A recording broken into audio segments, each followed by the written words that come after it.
ರಕ್ಷಣಾ ವೇದಿಕೆಯ ನಾರಾಯಣಗೌಡರನ್ನ ಬಂಧಿಸಿರುವಂತದ್ದು ನಮ್ಮ ಮೊದಲನೇದಾಗಿ ಖಂಡಿಸ್ತೀನಿ. ಅದನ್ನು ಕನ್ನಡ ಪರವಾದಂತಹ ಹೋರಾಟಗಳು ಮಾಡುವಂತ ಕಾರ್ಯಕರ್ತರಿಗೆ ಈ ತರ ಲಾಠಿ ಏಟು ಪೊಲೀಸರನ್ನ ಬೆಳಗ್ಗೆ ಕಳಿಸಿ ಬಂಧಿಸಿ ಜೈಲಿಗೆ ಹಾಕುವಂಥದ್ದು ಇದೆಯಲ್ಲ, ಇದು ಕರ್ನಾಟಕದಲ್ಲಿ ಈ ತರ ಘಟನೆ ನಡೀತಾ ಇರುವಂತದ್ದು ಇಡೀ ಸರ್ಕಾರಕ್ಕೆ ಒಂದು ರೀತಿ ಅವಮಾನ. ಅವರು ಹೋರಾಟ ಮಾಡಿರೋದು ಸರ್ಕಾರ ಏನ್ ಮಾಡಬೇಕಾಗಿತ್ತು, ಸರ್ಕಾರ ಮಾಡಬೇಕಾಗಿದ್ದ ಕೆಲಸವನ್ನ ಅವರು ತಿಳಿ ಹೇಳುವಂತ ಕೆಲಸವನ್ನ ಮಾಡಿದ್ದಾರೆ.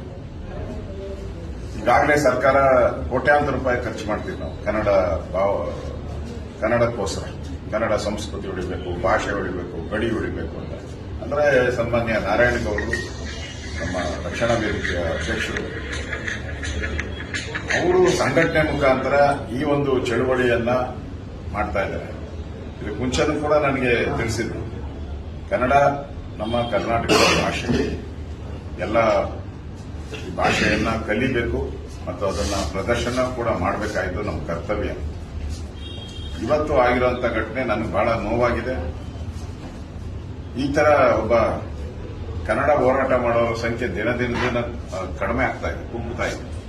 ಹಿಂದೆ ವಾಟಾಳ್ ನಾಗರಾಜ್ ಅಂತವರೆಲ್ಲ ಬಹಳ ಹೋರಾಟಗಳಿದ್ವು ಆಗಿನ ಕಾಲದಲ್ಲಿ, ಈಗ ಕುಗ್ಗುತ್ತಾ ಇದೆ. ಅಂತ ಕಾಲದಲ್ಲಿ ರಕ್ಷಣಾ ವೇದಿಕೆ ನಾರಾಯಣಗೌಡರು ಇದನ್ನ ಒಂದು ಚಳುವಳಿಯಾಗಿ ತೆಗೆದುಕೊಂಡು ಅವರು ಮಾಡ್ತಾ ಇರೋ ಒಳ್ಳೆ ಕಾರ್ಯಕ್ಕೆ ಇವತ್ತು ಅವರನ್ನ ಬಂಧಿಸಿ ಜೈಲಿಗಟ್ಟಿರುವಂತದ್ದು ನಿಜಕ್ಕೂ ಸರ್ಕಾರಕ್ಕೆ ಒಂದು ರೀತಿ ಅವಮಾನ.